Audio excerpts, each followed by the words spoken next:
This prescient quote about Ben Franklin, who conducted his famous experiment with lightning almost 300 years ago, describes how he would change the course of history, but it also speaks to a greater truth about human ingenuity.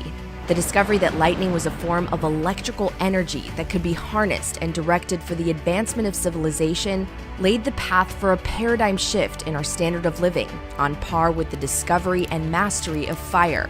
It led to light bulbs, television, the internet, and ultimately Bitcoin.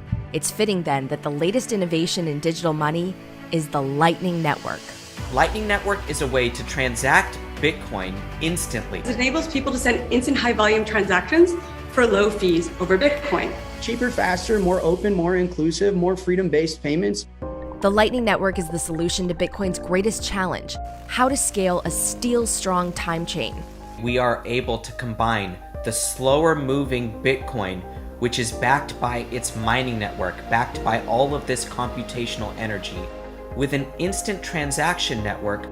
Protocols develop in layers, and they take a long time because you want to harden that first layer before you add the next layer. Otherwise, you're building castles on the sand. New tech, like life, is all about trade-offs.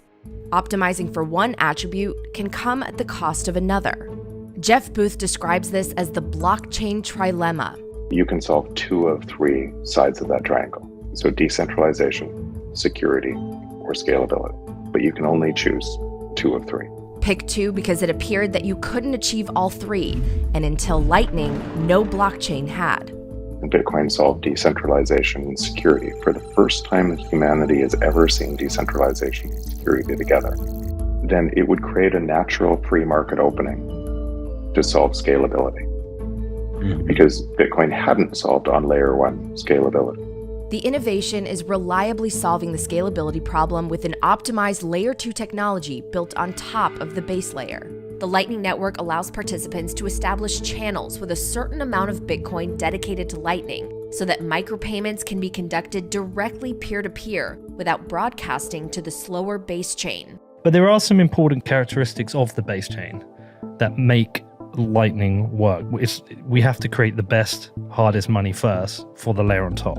Yes, Lightning only works because the base chain works. Some of the initial designs of how to increase throughput were like, okay, we'll just add block size and block times. But then the problem is that individual nodes become so hard to run that you basically need to be a data center. You need enterprise-grade bandwidth and storage to run a node. You basically turn into Visa. So if you increase that way, that's a problem.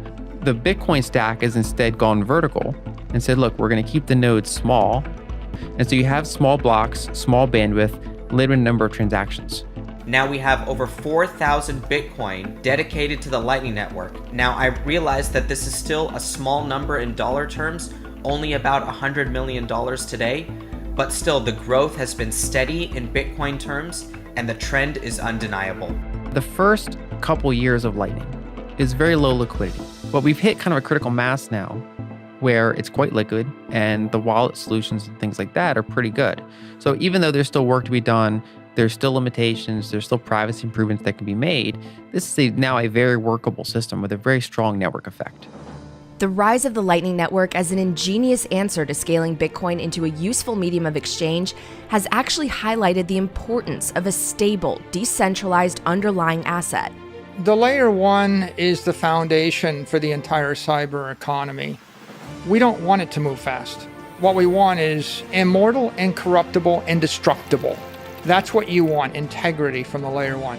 Alternative solutions like increasing the block size actually present crippling vulnerabilities to the robust network that has been chugging along for 13 years. As Lynn Alden said, to increase the block size would present huge barriers to entry for average plebs that run nodes all over the world, thereby promoting centralization of the network.